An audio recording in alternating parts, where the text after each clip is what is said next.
Subscribe now and press the bell icon. Never miss an update. Hello students, welcome to Nexus online classes.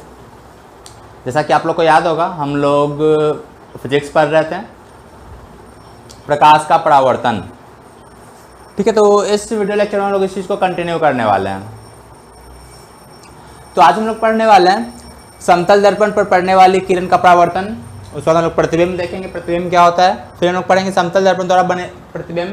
ठीक है, प्रतिबिंब कैसे बनता है समतल दर्पण में। उसके बाद हम लोग पढ़ेंगे समतल द्वारा बने प्रतिबिंब की विशेषताएं क्या क्या होती हैं। तो वीडियो शुरू करने से पहले मैं आप लोगों से कहना चाहूँगा, चैनल को सब्सक्राइब जरूर करें, आप वीडियो को लाइक करें और शेयर करें। चलिए वीडियो को स्टार्ट करते हैं। तो सबसे पहले समतल दर्पण द्वारा बनने वाले प्रतिबिंब का परावर्तन। तो देखते हैं, मानते हैं हमारे पास एक समतल दर्पण है।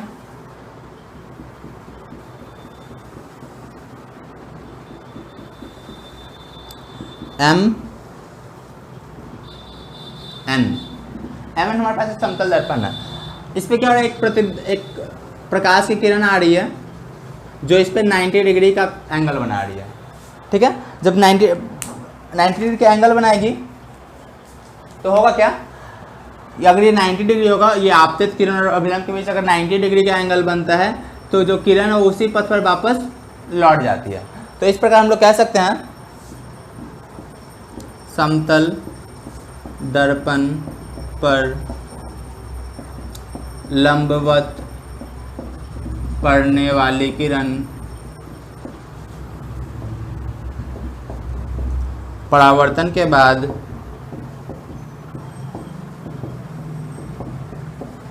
उसी पथ पर लौट जाती है, उसी पथ पर लौट जाती है। इस केस में आपतन कोण और परावर्तन कोण बराबर होता है।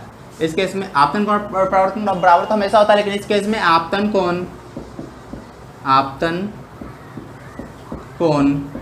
और परावर्तन कोण बराबर तो होता ही है। और यहाँ पे आपतन कोण और परावर्तन कोण 0 डिग्री के बराबर हो जाएगा। तो ये केस आपको ध्यान रखना है। आप लोग इसका स्क्रीनशॉट ले सकते हैं। ऐसे मैं इसका PDF टेलीग्राम चैनल पे डाल दूंगा और लिंक डिस्क्रिप्शन में दे दूंगा। तो चलिए आगे देखते हैं।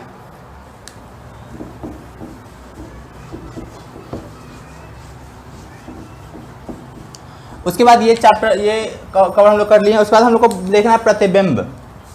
ठीक है, प्रतिबिंब क्या होता है। तो जैसे होता क्या है, हम लोग किसी ऑब्जेक्ट को देख पाते हैं, उसका रीज़न ये होता है कि जैसे मान लेते हैं ये ऑब्जेक्ट हमारे पास एक ए ऑब्जेक्ट है। ठीक है, हम इस ऑब्जेक्ट को कैसे देख पाते हैं। मान लीजिए किरण यहाँ से निकला। ठीक है, ये किरण यहाँ से निकला और हम लोग यहाँ से देख पा रहे हैं। ठीक है, यहाँ से हम ये ह्यूमन है, मानव नेत्र। ठीक है, तो ये किरण यहाँ पे ऐसे आके पहुँचती है हमारी आंखों तक। ये कोई ऑब्जेक्ट है।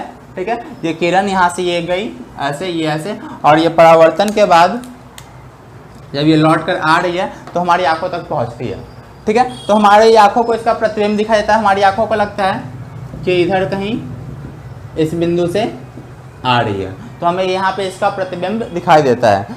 तो हम डेफिनेशन देते हैं कि जब किसी वस्तु से प्रकाश की किरण परावर्तन या अपवर्तन के बाद जिस बिंदु पर मिलती है या मिलती हुई प्रतीत होती है उसे हम लोग प्रतिबिंब कहते हैं। ठीक है, यहाँ पे क्या हो रहा है, दर्पण से परावर्तन के बाद यहाँ पे परावर्तन हो रहा है। परावर्तन के बाद जिस बिंदु से आती हुई प्रतीत हो रही है, ऐसा ये दोनों किरण लग रहा है कि ये दोनों किरण जो है वो इस बिंदु से आ रही है और हमें यहाँ पे इसका प्रतिबिंब दिखाई देता है। तो ये वास्तविक रूप से ही मिल सकता है और यहाँ पे काल्पनिक रूप से मिल रहा है, वास्तविक रूप से मिल नहीं रहा है। तो कभी कभी ये वास्तविक रूप से मिलता है तो वहाँ पे वास्तविक प्रतिबिंब बनता है। ठीक है, तो प्रतिबिंब का हम लोग डेफिनेशन देखेंगे। तो हम लोग को प्रतिबिंब करना है, तो प्रतिबिंब देख लेते हैं।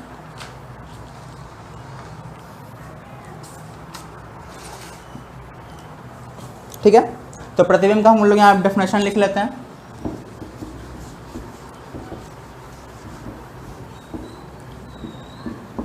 प्रतिबिंब, जिसको हम लोग इमेज कहते हैं,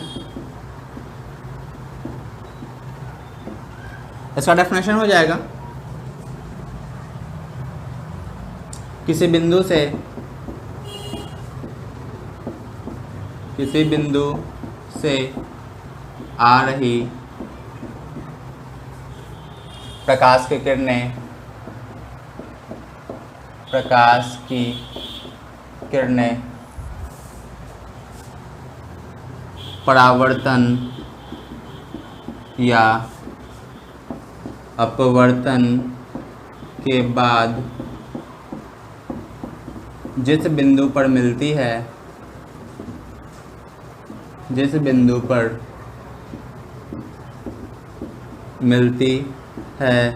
या जिस बिंदु से आती हुई प्रतीत होती है,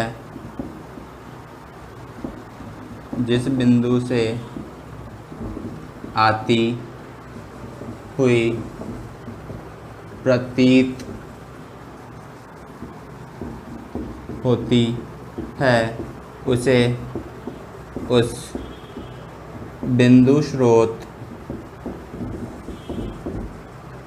का प्रतिबिंब कहते हैं।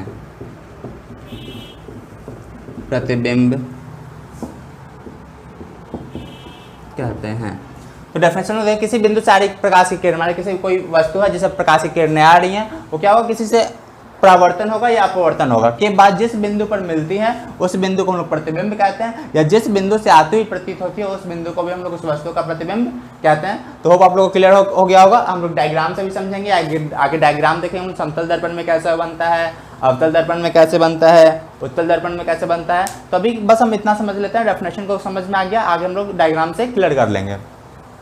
तो आप लोग स्क्रीनशॉट ले लीजिए, डेफिनेशन बहुत काम आएगा, ठीक है। तो फिर हम लोग आगे बढ़ते हैं।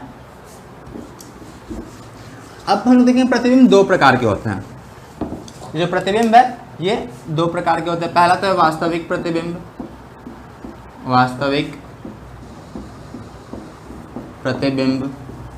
ठीक है। वास्तविक प्रतिबिंब को हम लोग कहते हैं रियल इमेज, और दूसरा है काल्पनिक या आभासी प्रतिबिंब। काल्पनिक या आभासी प्रतिबिंब जिसे हम लोग वर्चुअल इमेज कहते हैं।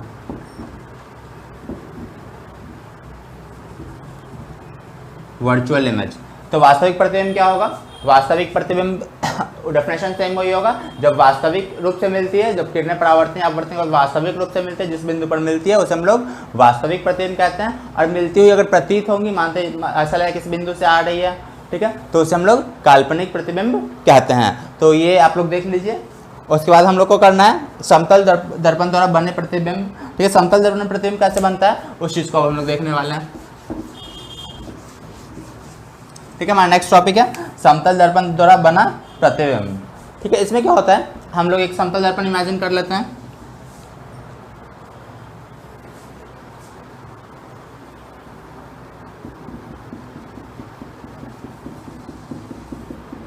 मान लेते हैं M N, हमारे पास एक समतल दर्पण है, कोई वस्तु है A, ठीक है। यहाँ पे एक वस्तु है, तो यहाँ से A से एक किरण आ रही है ऐसे, ठीक है, ये आपतित किरण, और यहाँ से ये टकरा कर ये ऐसे चली गई ये परावर्तित किरण, ठीक है। यहाँ पे बीच में कहीं पे अभिलंब होगा, यहाँ पे ये इस बिंदु पे हम लोगों ने अभिलंब ड्रॉ कर लिया है N, ठीक है। अब यहाँ से एक और किरण हम लोग लेते हैं जो इस पर 90 डिग्री बनाती है, ठीक है।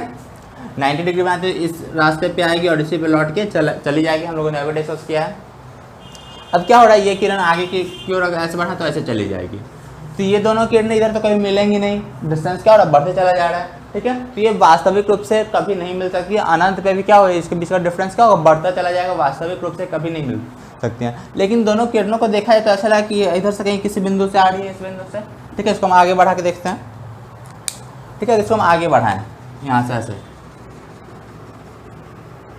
ठीक है। इसको हमने आगे बढ़ाया, फिर हम लोग इसको आगे ऐसे बढ़ाते हैं, तो ऐसा लगा कि इस बिंदु से A' से ये दोनों किरणें आ रही हैं, ठीक है। तो यहाँ पे देख रहे हैं इस केस में ये वास्तविक रूप से नहीं मिल रही है, लेकिन ये दोनों किरणें इस बिंदु से आती हुई प्रतीत हो रही हैं। तो इस बिंदु को हम लोग A' नाम दिए हैं, मतलब A का एक क्या है, ये काल्पनिक प्रतिबिंब बन रहा है। तो समतल दर्पण में कुछ इस प्रकार ही प्रतिबिंब बनता है। इस समतल दर्पण में एक बात ये होता है, ये जो वस्तु है, वस्तु और ये दर्पण है, इस दूरी को हम लोग वस्तु दूरी कहते हैं, और ये हमारा प्रतिबिंब है, इस दूरी को हम लोग प्रतिबिंब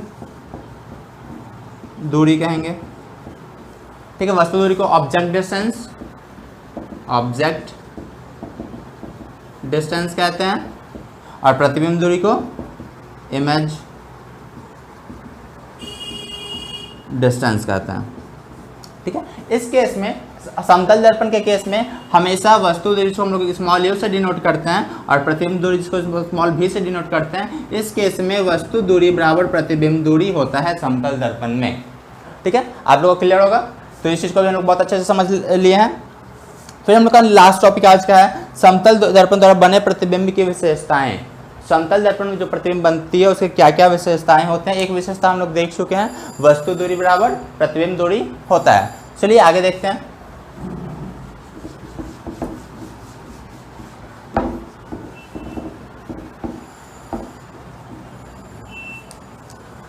ठीक है, तो अब समतल दर्पण द्वारा बने प्रतिबिंब की विशेषताएं। समतल दर्पण द्वारा बने प्रतिबिंब की विशेषताएं। ठीक है, कौन कौन से विशेषता होते हैं। सबसे पहला विशेषता जो हम लोग डिस्कस कर चुके हैं, वस्तु दूरी बराबर प्रतिबिंब दूरी। समतल दर्पण में वस्तु दूरी बराबर प्रतिबिंब दूरी होता है। एक चीज और देखें, अभी देखें कि प्रतिबिंब कैसा बनता है, काल्पनिक प्रतिबिंब। काल्पनिक प्रतिबिंब कैसा बनेगा, काल्पनिक प्रतिबिंब बनेगा, और काल्पनिक प्रतिबिंब हमेशा उल्टा होता है, उल्टा, किंतु आकार में बराबर, आकार में बराबर। प्रतिबिंब क्या होगा, सॉरी, काल्पनिक प्रतिबिंब हमेशा सीधा होता है, मैंने गलती बोल दिया। काल्पनिक प्रतिबिंब हमेशा सीधा होता है, वास्तविक प्रतिबिंब उल्टा होता है। ठीक है, तो काल्पनिक प्रतिबिंब हमेशा सीधा होता है, तो अब जो समतल दर्पण है उसका जो प्रतिबिंब होगा बिल्कुल सीधा होगा, और इस केस में समतल दर्पण के केस में जितना बड़ा वस्तु होता है उतना ही बड़ा प्रतिबिंब बनता है। ठीक है, उसके बाद हम लोग देखें एक चीज़ मैं और डिस्कस करना चाहता हूँ। हम लोगों ने दो प्रकार के प्रतिबिंब के बारे में डिस्कस किया था, काल्पनिक प्रतिबिंब और वास्तविक प्रतिबिंब। तो काल्पनिक प्रतिबिंब जो होता है वो सीधा होता है और जो वास्तविक प्रतिबिंब होता है वो उल्टा होता है।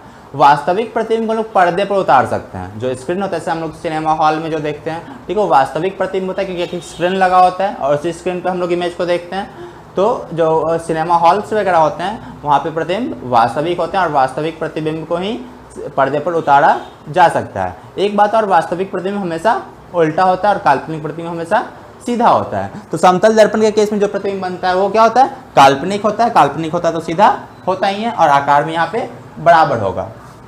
फिर हम लोग देखेंगे, ठीक है, पार्श्विक परिवर्तन। पार्श्विक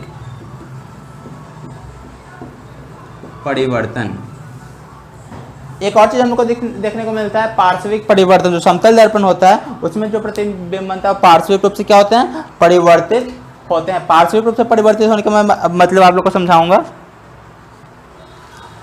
ठीक है, पार्श्विक परिवर्तन जो होता है, जैसे कि हम लोग जब समतल दर्पण के सामने खड़े होते हैं तो जो हमारा इमेज बनता है, जो हमारा प्रतिबिंब बनता है, ठीक है, उसमें हमारा जो दायां भाग होता है उसका बायां भाग होता है, हमारा जो बायां भाग होता है वो उसका दायां भाग होता है। जैसे एक चीज़ हम समझते हैं, मान लेते हैं यहाँ पे हमारे पास समतल दर्पण है, ठीक है, यहाँ पे मैंने ये एक लेटर रखा है आर, ठीक है। समतल दर्पण में जो प्रतिबिंब बनेगा वो हमें कैसा दिखेगा, वो हमें कुछ ऐसा दिखेगा, ठीक है। मतलब इसका जो दायां भाग है वो क्या, इसमें बायां दिख रहा है और इसका जो बायां भाग है वो दायां दिखेगा। या फिर हम लोग सिंपल सा ऐसा कर सकते हैं, समतल दर्पण के सामने अगर हम अपना दायां हाथ उठाएं, जो प्रतिबिंब होगा उसका बायां हाथ उठेगा। तो इस प्रकार क्या होता है, समतल दर्पण में हमारा दायां भाग बायां दिखाई देता है और बायां भाग दायां दिखाई देता है। तो इसी परिवर्तन को हम लोग पार्श्विक परिवर्तन या फिर लैटरल